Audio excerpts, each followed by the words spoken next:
share it with your friends and family members so that they too can get knowledge about it. That traveler was walking alone in the desert of Arabia. In the era of 8 Hijri, the area of Arabia, where Mecca and Medina are located, used to be a very scary desert. A desert that burned and tormented humans.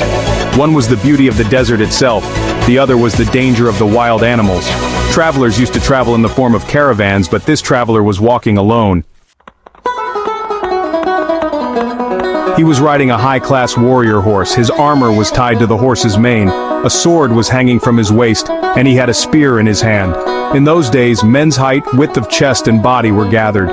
This lonely traveler was also one of those men, but the way he was sitting on the back of the horse, it would have been known that he was a caravan rider, and he was not an ordinary man. There was not even a slight impression of fear on his face, that the Rezans would rob him. They would take away such a good-natured horse, and he would have to travel on foot. But the impression on his face was not natural. He was thinking something. He was trying to divert his heart from memories, or he was trying to bury some memories in his mind. A caravan came ahead. The horse kept climbing. At a certain height, the ground became rough. The rider stopped the horse, turned it around, and stood on the ridges and looked back. He saw Mecca. He saw Mecca. Mecca had gone under the horizon. He heard a voice, "Abu Suleiman, do not look back now. Remove Mecca from your mind. You are a man of the field. Do not let yourself be divided into 2 parts. Remain firm on your decision.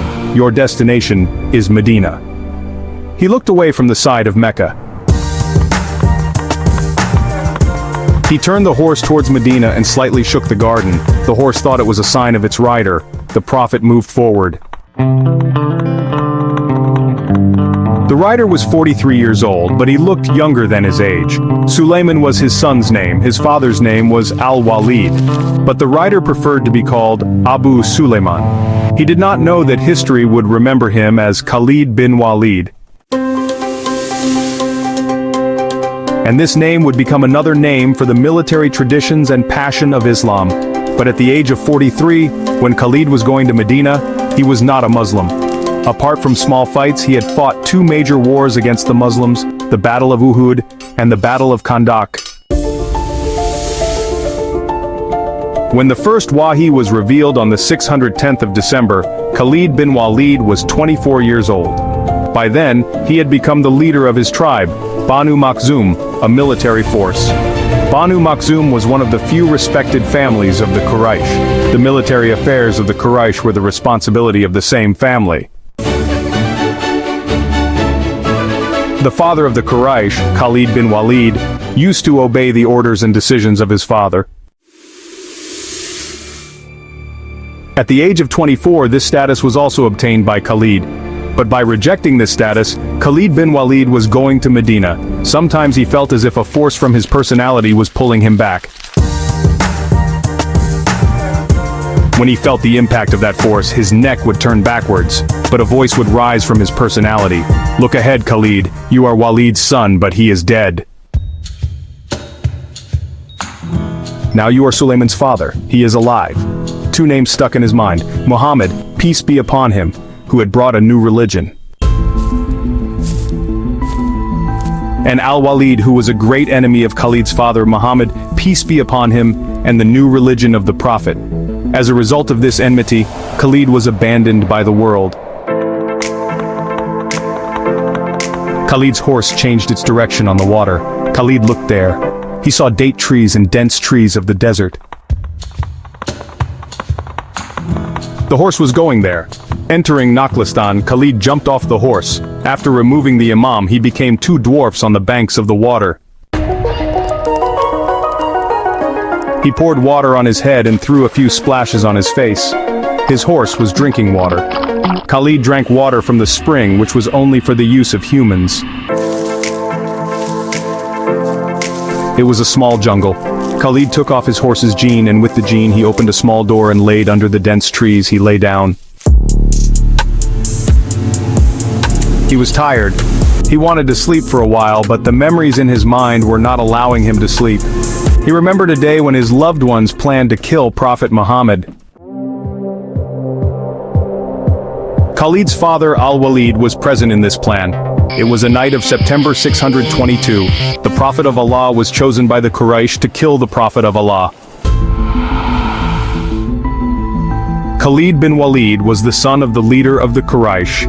He was 27 years old at that time. He was part of the plot to kill Prophet Muhammad, but he was not part of the group of people who went to kill him.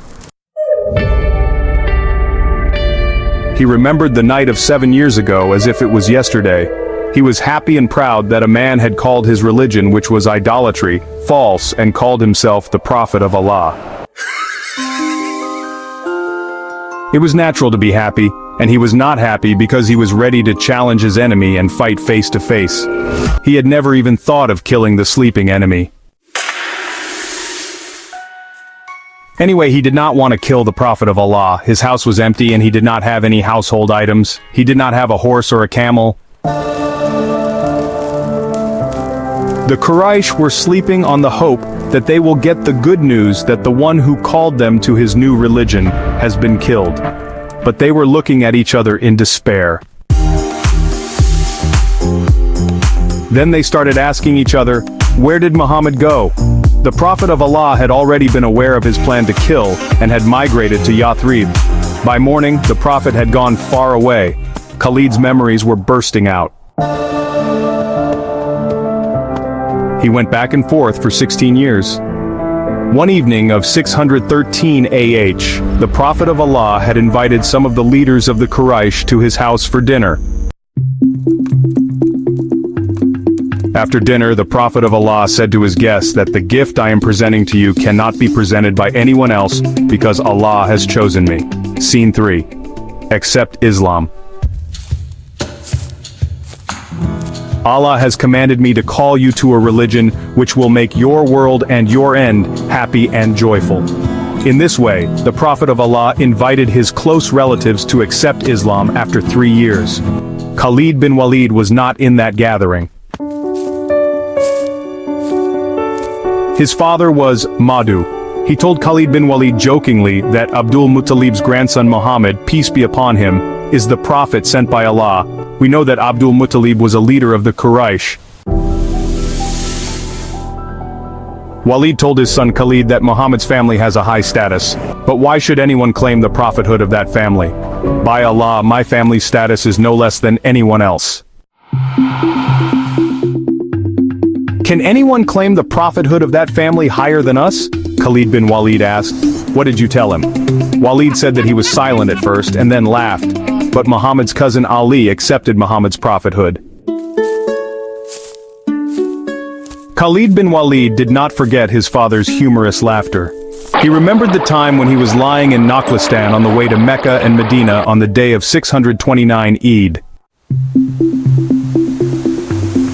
He remembered the time when he was lying in Nakhlistan. The leaders of the Quraysh were not accepting the prophethood, but people were accepting. Some poor people also accepted Islam. This encouraged Prophet Muhammad and he increased the propagation of Islam.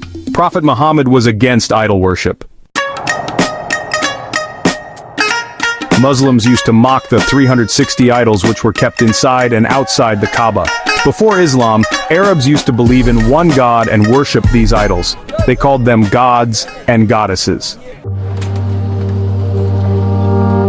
They used to consider them sons and daughters of Allah. Quraysh saw that the religion of Prophet Muhammad which they mocked is being accepted. So, they started a campaign against Prophet Muhammad and made it haram for Muslims to live.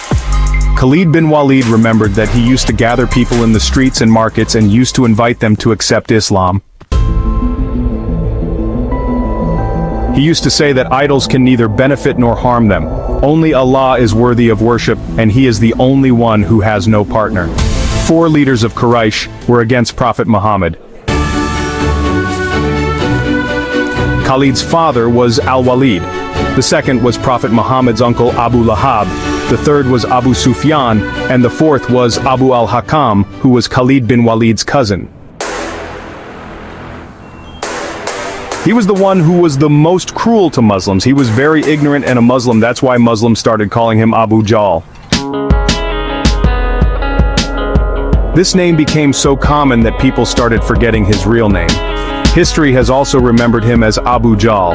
Khalid bin Waleed was worried about these memories. Maybe he was ashamed. People of Quraysh had created chaos in Prophet Muhammad's house. Wherever a Muslim was preaching Islam, people of Quraysh would go there and create chaos. Ill-mannered people were made to trouble Prophet Muhammad. Khalid bin Waleed was sure that his father didn't do anything wrong. He took 3 or 4 leaders of Quraysh to Prophet Muhammad's uncle Abu Talib and told him to stop his nephew from blaspheming idols and claiming prophethood, or he will be killed. Khalid bin Waleed was sure that his father didn't do anything wrong. He took 3 or 4 leaders of Quraysh to Prophet Muhammad's uncle Abu Talib and told him to stop his nephew from blaspheming idols and claiming prophethood, or he will be killed. Abu Talib killed those people twice. Khalid was reminded of his father's foolishness. Khalid's father handed his beautiful son Umar to 2 leaders of Quraysh and told them to take her to Prophet Muhammad's uncle Abu Talib and ask him to keep her and give her to Prophet Muhammad. Khalid was shocked at his father's decision. It was really unexpected for him. When his brother Umar left with both leaders, Khalid cried in loneliness. The leaders told Umar to Prophet Muhammad's uncle Abu Talib. You know him. He is Umar bin al-Walid.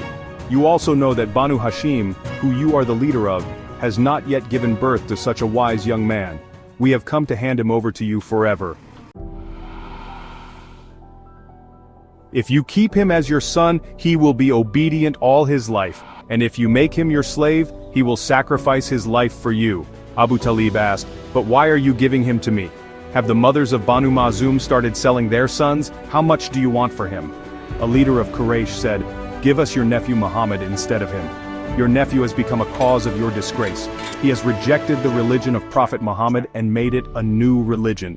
Don't you see that he has made a man an enemy of another man? Abu Talib asked, what will you do by taking my nephew?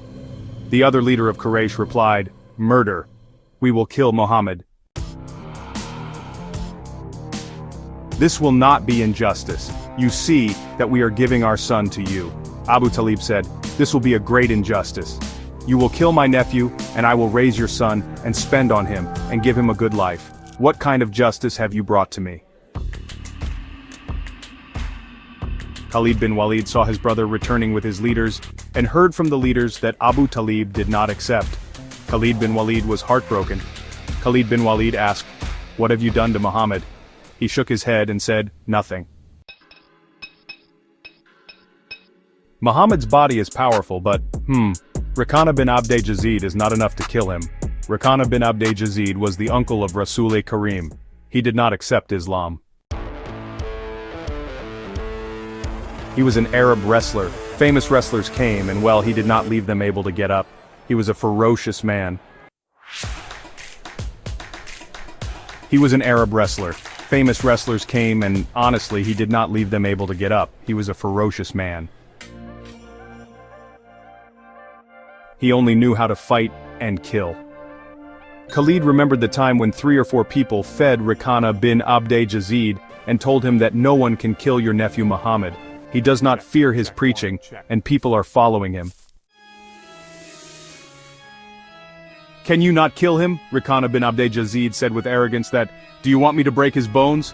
Bring him to me, but he will run away after hearing my name. No, I consider fighting to be a good thing. He did not listen to the people who provoked him. He did not consider any wrestler equal to him. The enemies of Muslims became silent but kept thinking that Rasul-i Quda should be made a spectacle by Rakana. The Jews of Mecca were the enemies of Rasul-i Karim and Rasul-i Karim, but they did not enter the field openly. They were happy that the people of Quraysh were divided and became enemies of each other. They found out that some people of Quraysh provoked Rakana to challenge Rasul-i Quda for wrestling, but he did not agree. You know, one day, Rakana was passing through a street when a beautiful and young girl passed by. The girl recognized Rakana and smiled. Rakana was, well, furious and stopped the girl. She asked, "Do you know what it means when a woman smiles? Who are you?" "I am Sapt bint Arman," Rakana said. "Arman is the daughter of a Jew." She put her hand on the girl's shoulders and said, "Do you like my body so much and my strength?" Sapt said, "Your strength has disappointed me." "Are you afraid of your nephew Muhammad?" Rakana asked. "Who says?" Sapt said, "Yes, everyone says." "First make Muhammad fall, I will give you my body as a reward."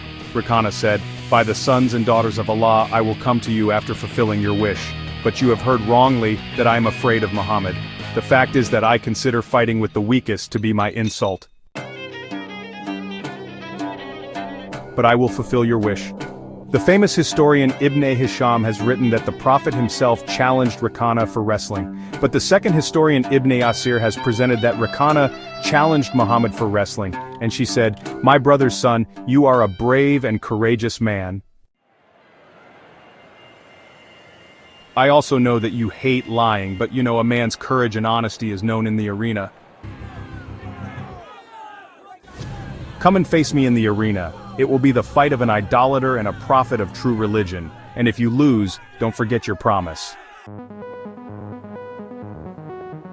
In Mecca, this news spread like the storm of the desert that it would be the wrestling of wrestler Rakana and Muhammad, and whoever loses will accept the religion of the winner. The children of Quraysh came with men and Jews. The number of Muslims was very small. They came armed with swords and spears because they felt the danger that the Quraysh would make wrestling an excuse to kill the Prophet. The most powerful and ferocious wrestler of Arabia, Rakana bin Abd al-Jazid, faced the Prophet. He looked down on the Prophet and slashed the Prophet. The most powerful and ferocious wrestler of Arabia, Rakana bin Abd al-Jazid, faced the Prophet. He looked down on the Prophet and slashed the Prophet. Complete silence followed. The Prophet looked with complete silence and peace of mind. Rakana turned around the Prophet as if the lion had turned around its prey. The attack of the Prophet was making fun of the Prophet. The Muslims were silent. They were remembering Allah in their hearts. They were holding their hands on their swords. What did the Prophet do? Ibn al-Asir says that the Prophet picked up Rakana and threw it on the ground. Rakana got up like a wounded lion and attacked the Prophet. The Prophet did the same and threw it. When the Prophet got up, the Prophet threw it for the third time. And well, when the Prophet threw it for the third time, the Prophet could not continue the wrestling. Rakana bowed his head and left the arena. The Muslims were shouting in the air. The Prophet said, "Uncle Rakana, fulfill your promise and declare that you are a Muslim from today." But Rakana refused to accept Islam. He said, "This power was not physical." Khalid bin Waleed thought to himself while lying down, "It is a long story to throw Rakana 3 times like this. No one could throw it." The Prophet's image came to Khalid's mind. He knew the Prophet very well, but now he felt like he was someone else, someone he had known since childhood. After that, Khalid did not recognize. After the claim of prophethood, Khalid bin Waleed stopped wrestling with the Prophet. He wanted to wrestle with the Prophet, but he was not a wrestler. He was a warrior who fought in the battlefield and led the fighters. But at that time, Muslims were not able to fight in the form of an army.